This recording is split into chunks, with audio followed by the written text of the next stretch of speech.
I'm sure that every time you search how to take product photos, you get given a bunch of examples with all white backgrounds. And I'm here to say they're wrong. If you're shooting your Etsy products on all white backgrounds, thinking that it looks professional, you might actually be leaving money on the table. That stark white backdrop could be the very thing making potential customers scroll right on past your beautiful handmade work. Hey, my friends, my name's Rebecca, and I've been a professional photographer for the last 14 years, with a side hustling Etsy page for about 8 years or so. And that Etsy page has a page one ranking listing for 2 years, going on 2 years. We're not done yet. Now, that's a lot of years to keep straight. The point is, I know a thing or two about creating dynamic images to get people to stop scrolling and start buying your handmade work. Today, I'm going to share why those pristine white backgrounds aren't necessary to create professional images, why they actually make taking great photos of your work really hard, especially if you only use your cell phone, and a little bit about sales psychology to help make your listings impossible to ignore. But first, before we get into it, if you need help with the foundational details of getting yourself set up to take great photos in the first place, how to make sure that they are consistent and quick and easy to take, then go download my free Product Photography Foundations guide at the link in the description of this video.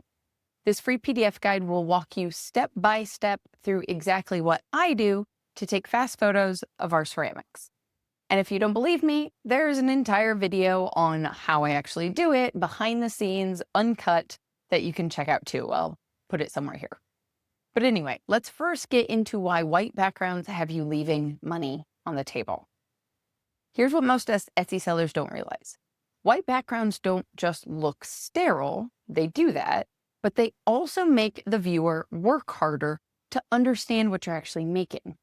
And frankly, working harder is not going to happen in the 1.5 seconds that you maybe have to grab their attention, as they're scrolling through the endless number of options presented on a platform like Etsy. People buy something because they can envision themselves owning or using what we've created. And we need to help them do that. We can help them do that with the right photos. For example, which of these two photos makes you want to buy this mug? The photo on the left, which is a hero shot, and yes, you do still need a hero shot in your listing, or the photo on the right. Personally, I'm now craving a blueberry muffin, so it's fair to say the photo on the right is doing a better job at getting my brain to attach itself to the idea of this mug.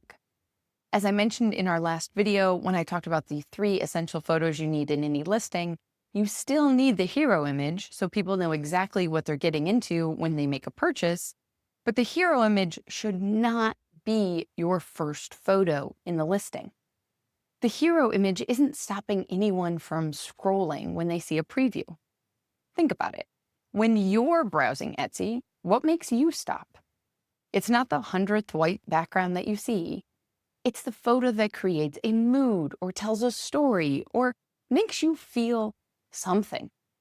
White backgrounds are everywhere because that's what people think they're supposed to use, or they think that's what they have to use for a good product photo. I just used a lot of air quotes. Now, let me be clear. If this was your own website that we're talking about, where you've already done the work to attract people to your brand, and a sleek all-white background is on brand for you and your vibe and your aesthetic, then that's amazing. Go for it. But if you've already done the work to build your own audience of loyal fans who crave what you make, that's fabulous. But that's not what Etsy is. Etsy is a place where what you make is being compared to a wide variety of other things that people also make. Or, if I'm being a little bit more honest, these days there's plenty of mass-produced stuff on there, isn't there? But that's a conversation for a totally different video, or over cocktails together if we ever meet in person. So, to the point, how do you stand out on a platform like Etsy? Now, I'm not speaking hypothetically here. Let's look at a real example of one of my past students, Amber of Sunfish Studios. Now, Amber lives on a remote island off the west coast of British Columbia. Her work is inspired by intentional island life that she wants to help tourists and visitors remember when they've arrived back home on the mainland. When she photographed her work on a plain white background, You maybe got a little hint of beach vibes from her carvings or her glaze choices, but did it really stick out from the crowd of other beachy mugs that you might search for? Maybe not. However, add in some driftwood and we're already increasing the vibe, and that's still with a white background.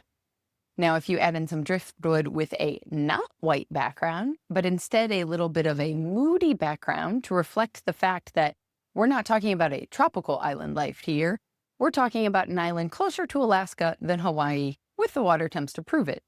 So when Amber says beach, she means combing through water-softened rocks with her favorite scarf wrapped around her, more than hot white sand and palm trees. So now these photos say something about that kind of light, don't they? You don't have to take my word for it though, because here's a recent Instagram story that she shared. Your handmade items have personality. That's what makes them so special. Your photos should also have a matching personality. A linen tablecloth, a piece of reclaimed wood, even just the torso and hands of a loved one folding your work can transform your product from just another listing somebody sees to, oh my gosh, where can I get this? I want this in my life. And bonus, as you can see with what Amber mentions, it's so much easier to get accurate colors in your photos by removing the white background as well. So let's talk about that. White backgrounds are making your job harder. In fact, I'm going to go so far as to say that they are the reason you feel so freaking frustrated about taking photos of your work. Now, I've gone into way more depth about that in this video here, so putting it just quickly for now to keep moving along, your camera's job is to make everything look middle gray. It cannot tell the difference between your art and the background. It has no idea that one is more important than the other. When you put your beautiful, colorful artwork against pure white, your camera sees all that white filling up way more of the scene and thinks, hold on a second, this is too bright. So it darkens everything to compensate. Naturally, the result that I'm sure you've already seen is that your colors look muddy, your white looks gray, and your details get lost. This is especially true if you are using a cell phone to take photos. So instead of fighting against the white to try and get a result that your camera's not made for, choose a mid-tone color background. Something that's roughly the same brightness as middle gray. Now, it doesn't actually have to be gray if that's not your vibe. We're just talking about gray as a value, not an actual color. Think of soft beiges, muted sage greens, or dusty blues. Essentially, the middle range and not 100% saturated version on either end of the scale of whatever color is right for your brand. Making that your background will be putting in front of your camera, again, doesn't matter if it's a cell phone, a DSLR, a mirrorless camera, any camera you're using on auto especially, you are putting in front of it what it already thinks is a properly exposed photo. Meaning, your camera won't fight against you. The exposure will stay more consistent, your textures will show up more, and the color of your work will be more accurate. Win, win, win. I just counted the Italian way. My nieces would be so proud of me. Let me do that one more time. Win, win, and win. All without spending any extra time editing. And if you haven't noticed yet, I don't talk a lot about editing on this channel. And that's intentional. Because I'm here on YouTube in an effort to help you save time when it comes to taking photos of your work. So you can get back to making more of that work that you love, not increase your computer time. I'm pretty sure none of us actually want to increase our computer time. And there are heaps of tricks like using mid-tone backgrounds that apply no matter what kind of camera or cell phone you use. That is going to make your photos turn out better straight from the beginning. Of course, if you're a recovering perfectionist like me and you still want to tweak the photos just a little bit to add that extra bit of perfection, we can talk about editing. If that's something you're interested in, pop it in the comments below so I know you actually want to hear about it, and I'll queue up another video. Okay, so If you're still watching, I'm going to assume that I've convinced you to throw out that white background and choose a mid-tone color that fits the vibe you're looking to portray with the work that you create. Now, your background is not only going to make taking accurate photos of your work easier, it's also going to start helping you tell a story. So how else do we set the scene? Well, we start by adding props. Now, where to put those props so the photo looks well balanced and isn't distracting away from what you're actually selling is a bit bigger of a conversation. In fact, it's such a big conversation, I actually have a 6-week course devoted entirely to styling. It's called the Maker's Photography Styling System, and you should definitely check it out in the link in the description of this video, of course. But to help you get started right now, I want you to think about where you envision your work living in the home of the person you envision buying it. Are you selling literary themed candles?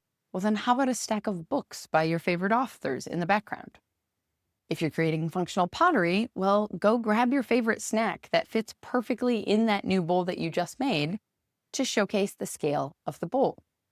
And of course, I always suggest snacks because you should eat them after you're done taking photos. Now, props don't have to be expensive, but they should be intentional. The goal isn't to be complicated, it's to be compelling. If you do make functional pottery and your favorite snack happens to be, I don't know, Sour Patch Kids, but your brand and your website talks all about organic and farm to table and buying local, well, there's a bit of a disconnect there, right? So maybe opt for the raspberries instead of the Sour Patch Kids. The point is, adding in just one prop will help begin to tell the story that you're envisioning your work being a part of. And that can go a very long way in stopping the endless Etsy scroll and actually attracting customers to your listings before they choose to click on anybody else's. If you're ready to stop blending in and start standing out, then grab my free Product Photography Foundations Guide. It walks you through a few examples of successful backgrounds from some of our over 300 students that have used this method to start telling their own stories with their work. Plus, it's got a chart that explains how to choose the angle of light for your work, which was actually the single greatest impact on my own photos over a decade ago in creating a unique style and professional consistency. We didn't even talk about that today, so just go grab the free guide so you can check it out. All of this works even if you're only using your cell phone, I promise. Most of our students actually only use their cell phone. Now, this is the second video of my new series all about Etsy listing photos particularly, so be sure that you've liked this video and hit subscribe so you don't miss out on what's coming up next. If you have a burning question about listing photos, then pop it into the comments now as well so I can queue up another video. Until next time, my friends, go get back to making your dreams a reality, because together, we've got this.